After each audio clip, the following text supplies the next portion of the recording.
سلام كدب شركة أنا ما أنتوا هو دارين هاي أما كوساب سين هاي دعوة نجسوا جارتي سومالي لان وأنا قلفت أن سامين فوق نقوله marka arintaas aan waxaan rabnaa bacdama aan maqalnay dadku ay baahidoodu isku xiran tahay faa'iidoodu isku xiran tahay wixii ummadda uu marka dhibaana barka kalena waa ka dhibi doonaan marka waxaan rabnaa arintaas inaan wax nagala gudboon kan anagu ah odayaasha dhaqanka beelaha weey oo maanta u joogna muxuu ahaa meesha la yiraahdo galmudug ama caasimadda dhuusamareeb ee galmudug arrimo kale oo ku saabsan doorashada tanna way nagu soo dhacdo ceeladaan tanana soo gaartay oo dhiilada leh marka arintaas waxaan rabnaa inaan wax nagala gudbo kanira waxay ka jirtaa Hargeysa ama maamulka Soomaaliland marka arintaas waxaan rabnaa inaan runtii ka digno sida hadda aan wax u maqalnay si wanaagsan ma ahan meeshaas waxaa jira niman maxaabiis oo muddo ku xiray oo koonfurta Soomaaliya ka tirsan qaasatan beesha Hawiye mar hadda laga joogo 2 sano ayaan naloo soo dhiibay oo ay noo ogolaadeen in lagu soo wareejiyaan dawladda Soomaaliland oo madaxda ka yahay Muuse Biix Abdi waxaana u haray meeshaas rag kale oo ay kamid ahayd qolada naloo soo dhigo qolada kamid ahayd nin kamid ahay oo la yiri meesha ku galay kiis ka dhacay asaga si gaar ah u saameeyay oo ahay dil meesha ka dhacay dad ku dhintay asaga loo tiiriyay ama lagu sheegay anagu ma ogeyn marka wax dilay laakiin saasa lagu reeb asaga dabadeedna waxaan maqlaynay ilaa markaas ila hadda in dadka ay asagu ka dhashay oo ka tirsanay beelaha weey qaasatan beesha habar gidir laf kamid oo leeyahay saruur oo ka tirsan ninka lagu sheegay inuu wax dilay midka uu dilana waxa lagu sheegay beelaha isaaq oo kamid ahay garxijisa lagu sheegay ciida gala lagu sheegay laf kamid oo jufo hoose u ahay mucaamila u socday labadaas qolo mucaamilkii waxaan maqlay ayadoo hadda meesha ugu fiicnaa oo maraho na soo gaartay oo gabagaba u yahay walow ay adkeeyeen qoladaas walaalaheena Soomaaliland ama isaaq ay adkeeyeen jufada wax ka dhinteen oo sida anaga dabeecadda dhaqanka aheeday si ka badan ama ka dhib badan oo ku culays badan ay wax u sheegteen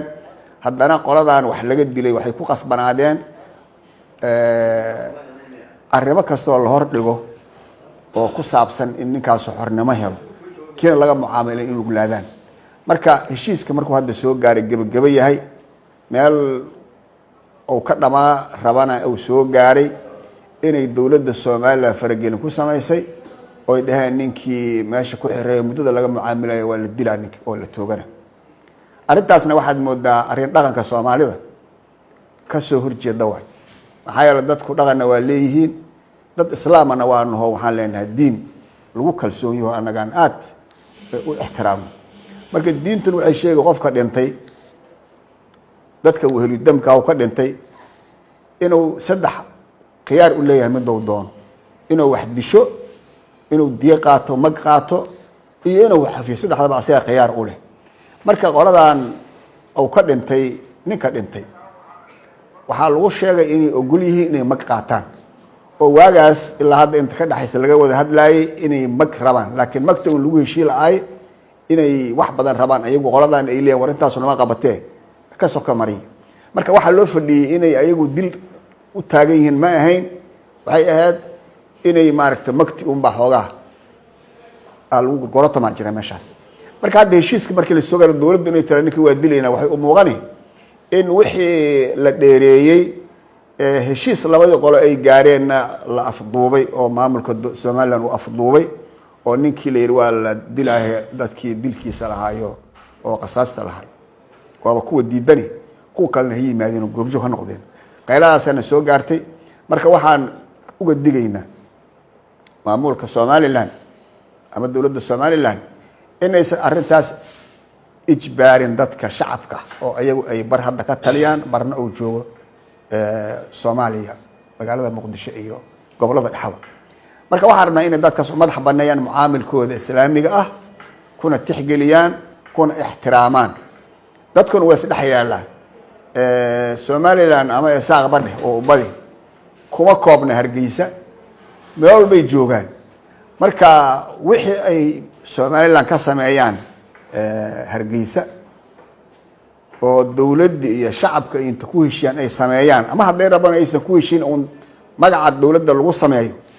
saameynaya yeelanayaan qof kasto joogta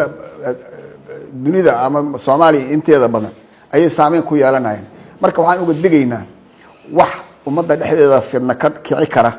oo mushkilad keeni kara oo dhaqanka inaan la siyaasadeyn oo loo daayo dadka shacabka masaalixdooda lagu hogaamiyo oo dhaqankay ku heshiin loo daayo oo waliba sharciga waafaqsan sidaan aaminsanahay marka waxaan rabnaa intaas waxaan leenahay dawladda Somaliland waxaan kaloo u baaqaynaa halka baaq wajiyada dhaqanka Somaliland midka Hargeysa jooga midka koonfur jooga labadaba arintaan waxay leedahay haday saas u dhacdo saameyn xumay keeni karta walaalayaal waydan ixtiraamna maalin walba dadaa dhinta ama idinka xaqiina ka dhinta ama anaga xaqeena ka dhinta annaga xaqeena markuu ka dhinto gacantiina ku dhinto kiisku fududaada maalin walba waa saad rabtiin la idin yeela idina cadaadisan idin ku qabnaa iyo waxa loo dul qaada karin arintaasna waxaad moodaa midaan ka qabna waaye inaan ka qabnaa waxaan ka qabnaa mataqaana xumaan fara badan ka tirsanaynaa dhaqanka Soomaaliland waxaan rabnaa inay aqbalaan waxaan anagu aqbalsanahay oo wanaaga ah oo dhaqan wanaaga ah oo Soomaalinimada oo walaalnimada ah oo adadayga iyo maaragtay jawr falkana la ka daayo marka taasna waxaan ka codsan dhaqanka Soomaaliland waxaan qaas uga dhigaynaa qolada joogtada Hargeysa annaga waxaan ognahay Soomaaliland dhaqankeedu markuu Hargeysa joogo wuxuu leeyahay door muhiim dawladda ay ku leeyihiin talo fiican ku leeyihiin waxay ayuu ka soo jeestaan dawladda inaysan meel mari karin qaladaad ku sameyn karaan ognahay waxaan dhaqanka Soomaaliland inaysan arintaas hoostooda lagu fulina waa ka codsanaynaa waan ugu baaqaynaa waxa kale toon ayagana leenahay odayaasha koonfurta jooga oo Somaliland oo aan sida tooska u mucaamilno oo hadda aan rabo inaanan hebel aan ka sheegin qofna aanan magacaabin way fara badan yihiin Muqdisho ku leeyihiin dhaqan meelaha kale gobolada kale ku leeyihiin meeshan Soomaaliya waa Soomaali nimankaas waxaa rabaa sida qaaska inay xil isaga saaraan dhibaatada meeshaas ka socota oo aad moodo inay annaga dadkanyaga qaas ku tahay marka waxaan rabnaa gardaradaas inay maaragtay walaalahooda ka qabtaan kana dhiidhiyaan nuguna ixtiraamaan annaga lafteena hadhow inaanan ceeboobin oo waxay sameeyeen wax la mid ah aan naga imaanin marka intaasna qoladaasaan leeyahay dhammaan waxaan ugu baaqaynaa marka ummadda annaga aan madaxda u nahay oo odayaalaha u nahay wax kasto xun in la xeeriyo oo laga fogaado wixii wanaagsan oo dhaqanka iyo islaamka ku wanaagsanna inaan ilaalino maantay odayaasha dhaqanka ee reer Galmudug ee Hawiye baaqa ay jeedinayaan wuxuu ku salaysan yahay Somaliland dawladdeeda iyo maamulkeeda iyo dhaqanka iyo dhammaan inta wanaaga ka shaqeyda waxaanu rabnaa inaan ka cabanaynaa ama baaqeenu yahay wiil la yiraahdo Maxamed Axmed Qoorgaab oo ku xiran Hargeysa ilaa 2012 ilaa maanta ku xiran ninkaas oo sidii la sheegay lagu eedeeyay inuu nin dilay oo shil ka dhacay xabsiga lagu eedeeyay kadibna odayaashii Hawiye ee dhaqanku ay dhowr jeer Hargeysa u tageen la rabana in laga tacaamulo arintiina iyadoo dhaqan ahaan loo wado hadda ay noo soo dhawaaqday qayladaan ku salaysan inankiiba la tooganayaa arintaasaan maanta shirka jaraa'id ee caasimadda Galmudug Dhuusamareeb ka dhacaya ku salaysan yahay maamulka iyo mas'uuliyiinta iyo madaxda iyo dawladda Somaliland waxaan u soo jeedinaynaa arintaas ayada haday jirto sida nooloo sheegay dib in looga laabto in dadka dhaqankana loo daayo arrimahooda gaar ahaan wiilkaasi waa nin habar gidira waa nin saruura dadkuna Soomaaliya dal iyo dibadda waa la isla joogaa arintaas waxaan rabnaa inaan la siyaasayn inay maamulka Somaliland dib uga degaan inay sida la sheegay haday sax tahay wax ka bedelaan in arrintan dhaqanka la isku madax banneeyo. waxaan rabnaa dhaqanka isaaq, garxajis, ciidagale inaan arrintaas ka tacaamulno oo meesha shilkii ka dhacay wixii annaga xaggeenna jira aan ka tacaamulnaan diyaar u nahay. anuu markaan saas leeyahay nin hawiyaa, nin habar gidiraan ahay, nin dhaqanaan ahay. waxaan diyaar u nahay odayaasha garxajis, odayaasha ciidagale inaan arrinta inankaas kala tacaamulno ayaan diyaar u nahay. dhaqan ahaanna arrintaas iyadaa ku xalinno. waxaan rabnaa marka maamul iyo dhaqanba arrintaas hanala kala tacaamulo, yaan qallafsanaan lagu xallin. intaasaa odayaasha warkooda nuxurkiisu uu yahay. odayaasha kaleeto ee reer somalilan ee soomaaliya guud ahaan wax ka degan, gaar ahaan magaalada muqdishona sidii duqi igu horreey u sheegaba hebel hebel ma odhanayno, laakiin waxaana soo gaartay inankaas maxamed axmed qoorgaab la yihaa oo la yidhi waa la tooganayaa. waxaan soo jeedinaynaa arrintaas in laga laabto, inaad ka shaqaydaan dhaqan iyo siyaasadba. wanaagga ayaana quseeya, xumaantuna waa naga reeban tahay. waxaan diyaar u nahay reer somalilan meelay joogaanba inaan wanaag kula tacaamulno. dadku way isdhex degan yihiin, meel kastaa la dhooban yahay, maalin kasta shilku waa dhacaa. inankaas waxaan rabnaa marka uun ku celcelaynaa oo xanuun nagu hayaa waxay tahay inaan la tooganaan rabnaa, inaan ka tacaamulnaan rabnaa. annaga iyo odayaasha isaaq, odayaasha garxajis, odayaasha ciidagale ma aynan xeeran inaanu maaragtay dhaqan qallafsan ku dhaqanno. shareecadda islaamkaan ogolnahay, saddexdii istifoo diintu sheegtaan ogolnahay, laakiin riboodkana soo gaaray waa cabasho maamulka iyo dhibaato maamulka xaggiis ka socota. odayaashana waxaan rajaynayaa inaan isla tacaamulno. waxaan intaa ku darayaa warku isagoo intaas ka faahfaahsan, ragna waa iga dambeeyaan. annaguna meel kastoo somalilan ka mida waa degannahay, hawiyaan nahay, xeer iyo xugunaan ku leenahay. dadka ay qusaydana si gaara oo la hadli doona oo hawiyaha oo somalilan wax ka degan inay nala qaataan oo arrintaas tacaamulkeeda qayb ka noqdaanoo ayaan rajaynaynaa. asalaamu calaykum waraxmatullaahi wabarakaatu. odayaasha dhaqanka, guddoomiye maxaa xasan caad ugu horeeyo, iimaanada nabadoonnada afhayeenka axmed cabdinuur axmed deeriye. maanta waxaan isugu nimid halkan baaq masaalaxaa waan u jeedinayno beelaha reer waqooyi isaaq, khaasatan dowladda somalilan. dhaqanka beelaha isaaq oo kala duwan, hadduu joogo waqooyi, hadduu joogo koonfurta, sida guddoomiyuhu u sheegay. baaqana waa masaalaxo. beelahaas jufooyinka ciidgalo ka mida iyo wiil jufada ee saruurka ka mida dhibka kala gaaray oo dhimashada masaalaxada ay ka galeen weliyadamkii hadday tahay dhaqanka hoose, masaalaxada iyo waxa diinta islaamku qabto ay ka galeen in la adkeeyo, dhaqanku adkeeyo. maamulka somalilan oo halkaas ka jira maamula inuu arrintaas ilaaliyo. dadku dal iyo dabaday joogaan, in dhaqankaas la ilaaliyo. masaalaxada shareecada islaamku ay ogoshahay oo beelahaas ku heshiiyeen in maamulkaas uu ilaaliyo. dhaqanka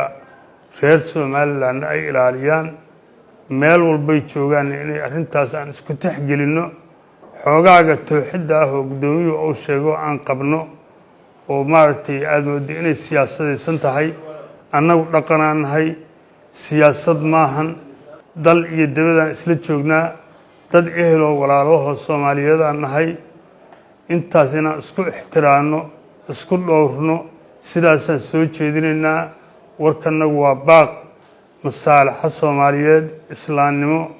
sidaasaan idin soo jeedinaynaa. allah aan ku soo duwo. waa waxaadna dhihi lahaydeen, waa isku leenahay. asalaamu calaykum waraxmatullaahi wabarakaatu. asalaamu calaykum waraxmatullaahi wabarakaatu. odayaasha dhaqanka hawiye shirka ay maanta ku qabanayaan magaalada dhuusamareeb, magaalo madaxda galmudug, wuxuu ku saabsan yahay sida walaalihii iga horreeyaba ay sheegeen ninka ku xiran hargeysa oo magaciisa dadka iga horeeyo dhaqanka oo ay sheegeen ayaan rabnaa in nala kala tacaamulo inaan diya bixinno. waxaa la yihi reer intuu guuraa waa xeer amba awrta layguma sida iga abaal dhowro. dad qaniyahaa tihiin, garxajis ciidagale walaalahana tihiin, qabiil qaniyahaa tihiin oo weyn oo qaran ah. annaguna sidoo kale aan nahay, waxbaa isugu kaana daran ood wadaagaan naho. dadkii ma degan Hargeysa keliya, gobollada dhexe iyo xamar nala degan yihiin, Muqdisho nala degan yihiin. beelahaas walaalahaana wax ka tirsanayno, dhiig ayagana wax naga tirsanayo ninka laga dilay. walaalayaal magan ogolnahay, waxaan ogolnahay muqallada ah oo sharciyada islaamku intay shay sheegta ah ayaan ogolnahay. waxaan ka codsanaynaa inaad naga qaadatiin muqalladaas, inaad dowladda culays ku saartiin, inaad xaqiina idin siino, ay naga daayaan dilka toogashada, inaad u gurguuratiin dowladda, inaad naga xaq qaadatiin. saasaan diyaar u nahay. reer gudaweynaa tihiin oo taqaanaa dhaqan weyn iyo walaaltinimo naga dhexaydo, walaalahana iraraa tihiin, soheelina naga dhexaysa. inaadna inankaas naga toogan ka codsanaynaa. dowladdana waxaan ka codsanaynaa, madaxweynaha muuse bixi waxaan ka codsanaynaa inankaas in laga tacaamulo aan rabno, wadahadalku noo socdo, lacagtu ay faraqa ku jirto diyadaha muqalladada ah, wadahadalku noo socdo, dadkii lahaa xaqaas iyo annaga inaad nagu sinto intaan wax kala qaadanayno. inaadan naga dedejiso naga dilna ka codsanaynaa. dil waxma mataro, in xaqiisa la bixiyaa gurigii anfacaysa, waana wax sharciyada islaamka ogoshahay. gurigii dad ka dhintay dadna ka dhaawacmay way anfacaysaa, waana wax sharciga ogol yahay, islaamka ogol yahay, walaaltinimada ogoshahay in la soo dhimriyo. nin wuxuu berri kugu sameeyo kalaad ku sameynay, markii dadka wada walaal waxaa kala gaaraya. waxaa xaqiiqo ah, waxaa la laba awrtooda wada daaqado aanadu kalaba raagto. mar haddaan isla degannahay ma wada degannahay, inaan isdilaynaa xaqiiqo waaye. gacan nadiifa, gacan walaaltinimo inaan isku dhaqno, isku dhaqaalayna xeer nooga dhiga. habar gidir iyo hawiye geeri waa yaqaan. wiil dhintaan hadda habar gidir u hitimayso, aqalkii oo ka dhintay keliya u hitanaya. laakiin haddana baryaan nahay walaaltinimo, boqolowgaas magal la kor taagan yahay. dadkii dhalay iyo ooyi farqaha lacag ku sitaan inaad noo diidan ka codsanayna, inaadna laga dilna ka codsanayna. haddaad tihiin dowladdii, haddaad tihiin mataqaana dadkii xaqa lahaa, saasaan ka codsanaynaa. madaxweynaha mar labaad waxaan ka codsanaynaa madaxweyne inaad nagu xushmaydo. wiilkaas maggiisa iyo faraqa ku wadnaa, muqallada ah, aabbihiis iyo hooyadiis iyo dadkii xaqa lahaa ayaan dul taagannahay. wadahadalaa noo socda. ka dhaawaca waa ogolyahay inaan dhaawacii siino, in la xaqiiyo xaqiisa aan siino ogolnahay. isaguna ogolyahay sida noo soo yeerta haddaan maqlayno. waxaan kaa codsanaynaa maamulku inuu dejiyo arrintaas, inuusan naga tooganin wiilkaas,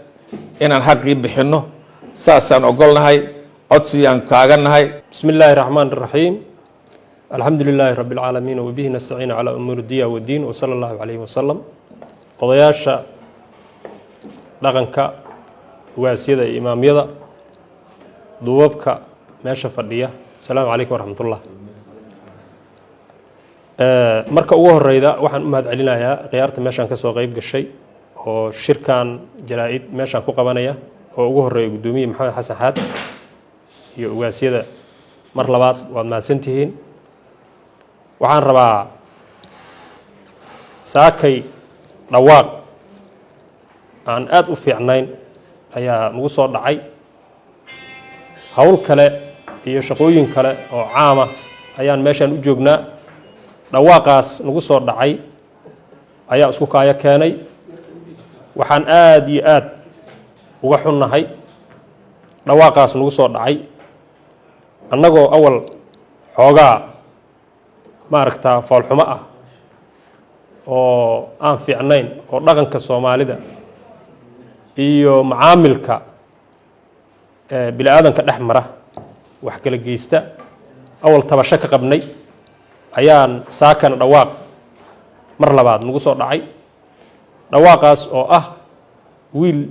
Hargeysa ku xiran oo la yiraahdo Maxamed Axmed Wargaab, oo meeshaas la yiri mar hore dhowr sano ka hor dib ka dhacay ninna ku dhintay ninna ku dhaawacmay ayadoo macaamilka sida aan ognahay ama hadda aan meeshan ka sheegaynaba 50,000 oo lacaga loo soo qaaday ninkii dhintay in diyo laga bixiyo loo siiyo 7 jeer lagu noqday dadkaas ehelka waliyadamka waxaan rabnaa ummadda Soomaaliyeed iyo maamulka iyo dawladda Somaliland iyo isimada iyo dhammaan bulshadana dhageysanaydaba inaan sheegno 7 jeer meesha lagu noqday 50,000 oo lacaga in maaragtaa loo geeyo dadkii waliyadamka ahaa ninkii dhaawacmana 15,000 oo lacaga loo soo qaado arrintaas iyadoo macaamilkaas u soo dhammaan xoogaana weli annagoo xeeladinayna oo afka ka dhowrayna sida dadka ehelka waliyadamkaahu ay ula macaamileen ragga odayaasha meesha tagay oo wax aan xeer ahayn oo aan dhaqan ahayn oo adag oo maaragtaa sharciga islaamka ayaa wax lagu kala qaataa laakiin arrimahaas annagoo ka tirsanayna xoogaa xumaan ayaan saaka waxaa nagu soo kallahiyey oo akhbaar noogu timid in wiilkii la yiri waa la toogana ayadoo weliba ay ka daba laalaadaan oo ay daba socdaan dadkii waliyadamka ahaa iyo dadkii dhibka iyo dhaawaca lahaa ay dawladdu u tageen oo ay yiraahdeen dadkii macaamil iyo waxa noo socdo wada hadal waxaan rabnaa meeshaan inaan baaq uga jeedino dawladda Somaliland madaxweynaha iyo dhammaan hay'adaha dawladda inaan ugu baaqno arrintaas wiilkaas meesha ku xiran oo muddada dheer ku xirnaa oo macaamilkiisa iyo wada hadalkiisa 7 jeer loo tagay oo annaga intaydan meeshaan fadhidaa badanaa annagoo wadna maktii iyo wada xaajoodkii iyo wada hadalkii aeroboortka Muqdisho laga celiyay oo la wada ogyahay waxaan leenahay wiilkaas dhalinyarada oo dhibkii u geystay in laga samafalo hadduu dhaawac yahay iyo hadduu dhimasho yahay intaba diyaar loola yahay oo akawnada ay ku jirto arrinta saakeelna la soo gaarsiiyey waxna qabta maaha waxaan rabnaa maamulka iyo dawladda iyo shacabka isimada ugu horeeyaan inaan arrintaas uga istakoono gaarsiino wiilka cidda uu dhibka u geystay sida la sheegay waa ciidagale waa bah deylo waxaan rabnaa dhammaan dadku waa is yaqaaniin sida gudoomiye maxamed xasan xaas sheegay inankaas waa hawiye waa habargidirna muruso wuxuu ka sii yahay saruur ayuu ka sii yahay waxaan rabnaa arrintaas macaamilkeeda iyo wada hadalkeeda odayada iyo isimada meeshaan ka hadlay ayaa sheegay waxaan mar labaad iyo mar saddexaad codsanayna oo dhawaaq dheer iyo maaragtaa wax walba oo bini'aadan lagula hadlo aan gaarsiinayna arrintaa arrinna qabata maahan arrintaas waa arrin foolxumaa sida aan sheegnay saaka dhawaaqana soo gaaray midaa nooga horreeyey 7 jeer macaamil loo tegey oo wada xaajood loo tegey oo lacag 50,000 akoon lagu shubay oo 15,000 oo ninkii dhaawacmay akoon lagu shubay ayadoo aan dareemayno inay maaragtaa sidii ku habbooneed qaabaan ahayn loo qaabilay laakiin aan markaas xoogaa isdhahaynay war hoos bal wax u dhammeeya